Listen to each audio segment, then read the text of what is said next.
السلام عليكم ورحمة الله وبركاته.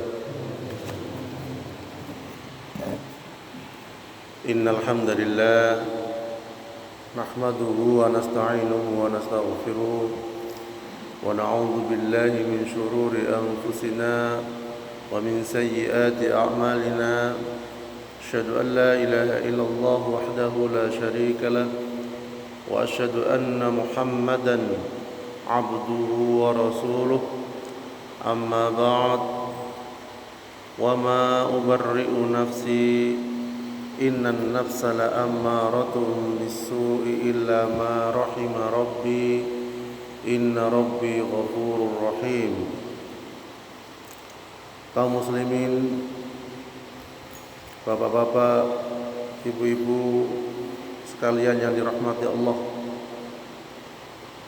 bersyukur kita kepada Allah Subhanahu wa taala atas segala nikmat yang diberikan kepada kita sekalian, nikmat iman, nikmat Islam, dan nikmat kita bisa beribadah pada kesempatan ini.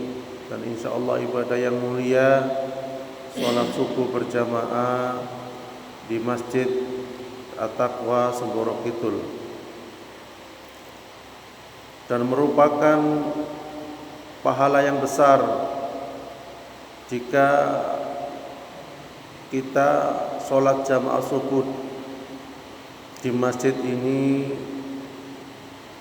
Alangkah lebih baiknya sama dengan sholat Jumat, dan insya Allah kejayaan umat Islam akan segera bangkit.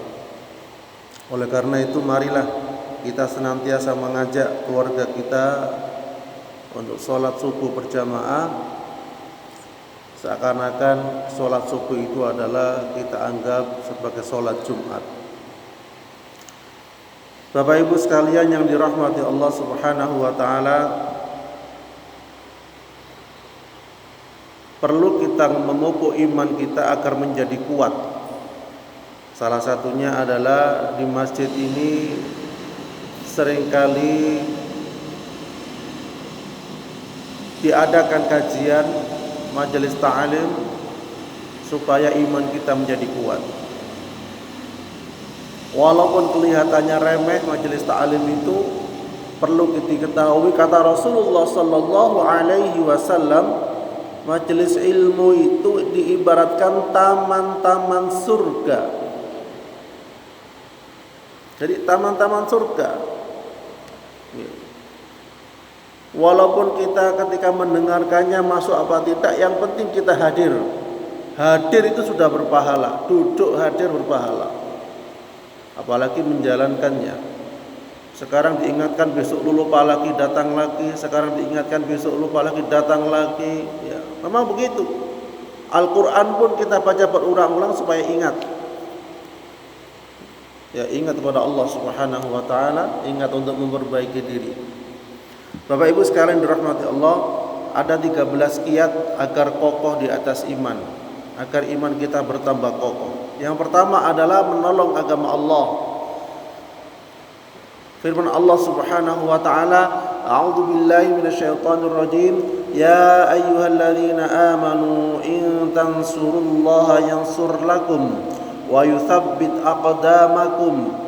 Hai orang-orang yang beriman, jika kamu menolong agama Allah, niscaya Dia akan menolongmu dan meneguhkan kedudukanmu.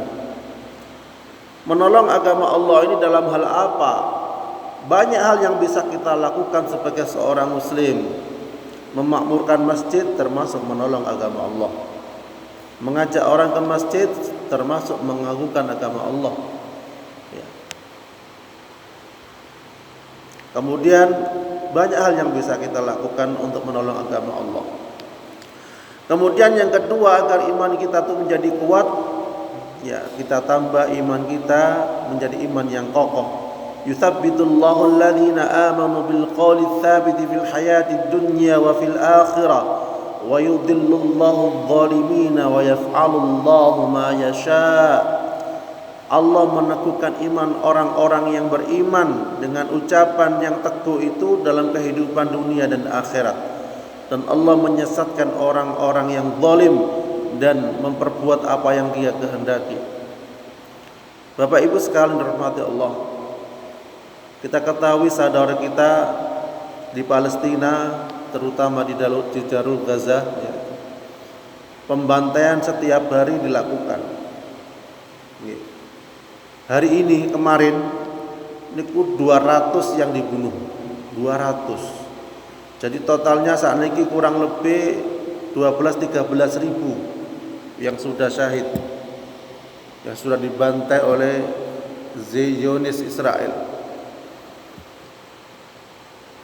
Kadang ada orang yang berpikiran, oh itu jauh tidak di Indonesia, oh itu urusannya di sana, oh itu dan lain sebagainya. Perlu diketahui bahwasanya urusan tiap muslim dimanapun berada sama dengan urusan kita. Andai kata itu bukan seorang muslim, itu berarti dia berurusan dengan tentang kemanusiaan.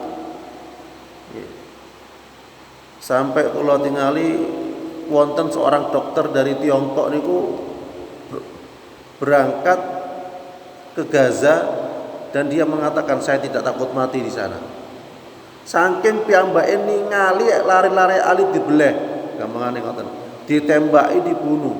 Rumah sakit yang menampung kurang lebih 1000-an nggih, 5.000-an orang niku obat-obatan pun ditembaki, dibom, saluran air diputus, sehingga banyak anak-anak kecil, orang-orang yang kehausan menjerit karena kehausan. Bayi-bayi prematur kurang lebih ada berapa tuh, 100 atau berapa itu dibiarkan sehingga meninggal dia. Soalnya tidak ada akses listrik, airnya diputus, obat-obatannya dibombardir. Niku PKI di atas PKI Zionis Israel niku. Loh, apakah kita diam? Minimal kita niku ndonga setiap hari, setiap saat, setiap waktu. Emut bayangaken lek iku anake kita piyambak pripun. Kalau itu anak kita sendiri bagaimana? Bayangnya ngoten. Karena umat Islam niki satu tubuh. Jika yang satu sakit, yang lainnya pun merasakan kesakitan. Kemudian agar iman kita kuat, yang ketiga adalah berinfak di jalan Allah. Wa mathalul ladzina yunfiquna amwalahum ibtigha'a mardatillahi wa tathbitan min anfusihim kamathali jannatin bi rabwatin asabaha wabilun fa'atat ukulaha difaini fa illam yusibha wabilun fatal wallahu bima ta'maluna basir.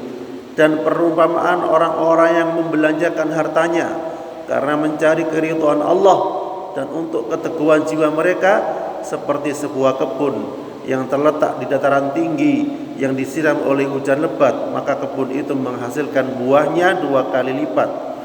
Jika hujan lebat tidak menyiraminya, maka hujan gerimis pun memadai, dan Allah Maha melihat apa yang kamu perbuat. Inilah merupakan kesempatan kita untuk berinfak di jalan Allah, untuk membantu saudara-saudara kita di Palestina. Melalui siapa? Yang panjenengan kenal, yang panjenengan percayai, untuk menitipkan donasi ke sana. Kemudian yang keempat adalah agar iman kita kuat, berdoa kepada Allah. Rabbana afrigh alaina sabra wa tsabbit aqdamana wansurna 'alal qaumil kafirin. Donga ngeten saged. Ya Allah, kuatakan iman kita, ya. Ya Rabb, tuangkanlah kesabaran atas diri kami dan kokohkanlah pendirian kami dan tolonglah kami terhadap orang-orang kafir. Kemudian selanjutnya agar iman kita kuat adalah yang kelima, mengerjakan yang ma'ruf dan meninggalkan larangan Allah. Jadi kebaikan yang diutamakan, yang dikerjakan, dan menjauhi larangan Allah Subhanahu wa ta'ala. Kemudian yang keenam, agar iman kuat adalah tadabbur Al-Qur'an, merenungkan Al-Qur'an. Wis gampangane maca Qur'an ambil artine nggih maknane. Qul nazzala ruhul qudus min rabbika bil haqqi liyuthabbital ladzina amanu wa hudaw wa busyra lil muslimin. Katakanlah Ruhul Qudus Jibril menurunkan Al-Qur'an itu dari Rabbmu dengan benar untuk meneguhkan hati orang-orang yang telah beriman dan menjadi petunjuk serta kabar gembira bagi orang-orang yang berserah diri. Kemudian yang ketujuh, agar iman kita kuat itu mencontoh orang-orang soleh sebelumnya. Jadi dalam perilaku kita untuk mencontoh ya salafus soleh, para sahabat, para tabi'in ya.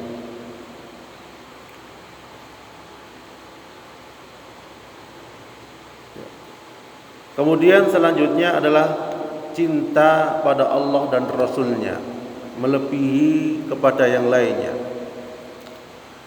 Apakah kita tidak cinta kepada istri? Cinta. Apakah tidak cinta kepada suami? Cinta. Apakah tidak cinta kepada anak-anak? Cinta. Tapi jangan sampai kecintaan kepada mereka itu melebihi cinta kita kepada Allah dan Rasulnya. Lah niku mulai dijamkan. Ketika azan berkumandang Allahu Akbar, anaknya nangis ya, istrinya njaluk beli-beli apa. Ketika cinta kepada Allah didahulukan, Allah datang ke masjid. Nah, ini salah satu contoh ini pun. Kemudian yang kesembilan adalah mencintai orang lain karena Allah dan membencinya juga karena Allah. Jadi ketika seseorang cinta kepada seorang itu bukan karena hartanya, bukan karena kedudukannya, tapi karena Allah Subhanahu wa taala. Kemudian yang ke-10 adalah benci kepada kekufuran dan kembali kepadanya. 3 perkara yang seseorang akan merasakan manisnya iman. Yang pertama, ia lebih mencintai Allah dan Rasulnya lebih dari yang lainnya. Nah, ini kulek pengen ngerasakan manisnya iman. Yang kedua, ia mencintai seorang hanya karena Allah. Yang ketiga, ia benci untuk kembali kepada kekufuran sebagaimana ia benci bila dilemparkan dalam neraka. Hadis riwayat Bukhari. Perlu diketahui bersama bahwa apa yang dibayangkan saudara-saudara kita di Palestina, ya banyak yang merasa kasihan, ya jelas. Banyak yang merasa sedih, jelas. Ya, tetapi perlu diketahui bahwasanya di antara jasad-jasad yang dibunuh oleh Zionis Israel niku banyak aroma wangi. Sampai ada seseorang itu tidak mau segera dikuburkan ya, jenazahnya itu. Maksudnya tidak segera dikuburkan karena dia senang dengan aroma wanginya. Sampai aroma wangi jenazah niku wau nggih. Padahal boten diparingi minyak wangi. Sampai satu ruangan, bisa jadi lebih dari rumah sakit itu tercium aroma bau kasturi. Aromanya khas, aroma yang enak, aroma yang indah. Saking wanginya. Jadi darah ini kok ambune wangi. Wah, insyaallah niki pun jelas ahli surga nih. Karena napa? Jasad para syuhada niku bisa, para syuhada niku yang meninggal di jalan Allah, berperang di jalan Allah, bisa membawa 70 keluarganya masuk surga. Jadi bisa membawa 70 keluarganya masuk ke dalam surganya Allah Subhanahu wa taala. Itu keistimewaannya.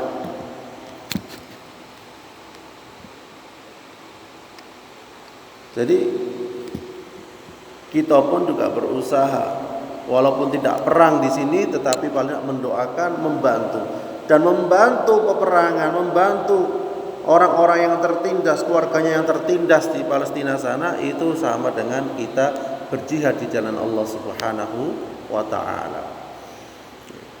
Kemudian selanjutnya yang ke-11, agar iman kuat niku saling menasehati dalam kebenaran, kesabaran dan rahmat.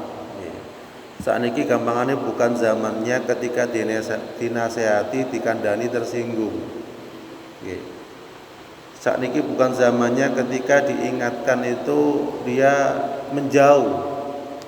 Saat ini bukan saatnya ketika diberikan jalan petunjuk yang baik niku dia malah marah-marah. Napa malih saat diimutaken lek gak ada utang, nah itu harus marah sasenang. Soalnya napa kata diimutaken utang malah ngamuk. Harusnya seneng. Sepatus apa? Boten menjadi tanggung jawabnya di akhirat kelak. Semua yang mati syahid itu masuk surga kecuali dia duwe utang. Berarti duwe tanggungan. Sedikit apapun utang jangan ditunda. Sedikit apapun utang jangan tak gawe gisik. Soalnya apa? Setan ganggu sampai tertundanya hutang. Sing dikhawatirkan apa? Lek enggak ada utang, waduh ya apa lek wis dipendet kalian Allah besok atau lusa, padahal punya tanggungan utang. Lah nek lek suka menunda-nunda akhirnya numpuk. Ya lek ahli warisnya semerap. Ya lek ahli warisnya mau mengganti.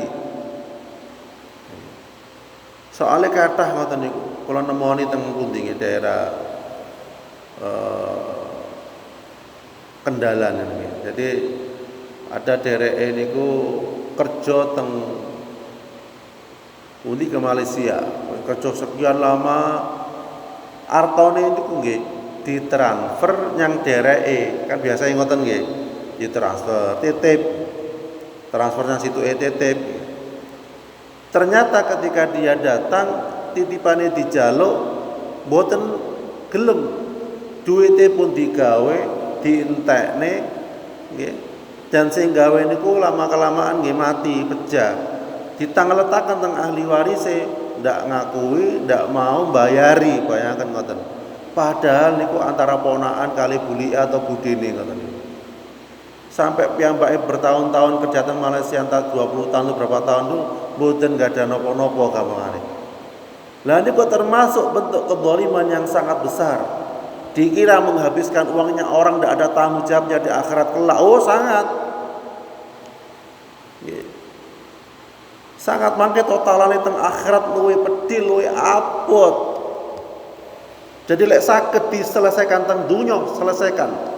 Walaupun jual sepeda, jual sawah, jual mas-masan cepet dilunasi karena lek lali mboten eling mangke. Anak putu kadang boten mesti nerima ketika diparingi beban utang. Kadang boten sadar. Ojo mana malah masalah ngoten wonten rencang kula niku. Antara anak satu dengan anak yang lainnya berbeda.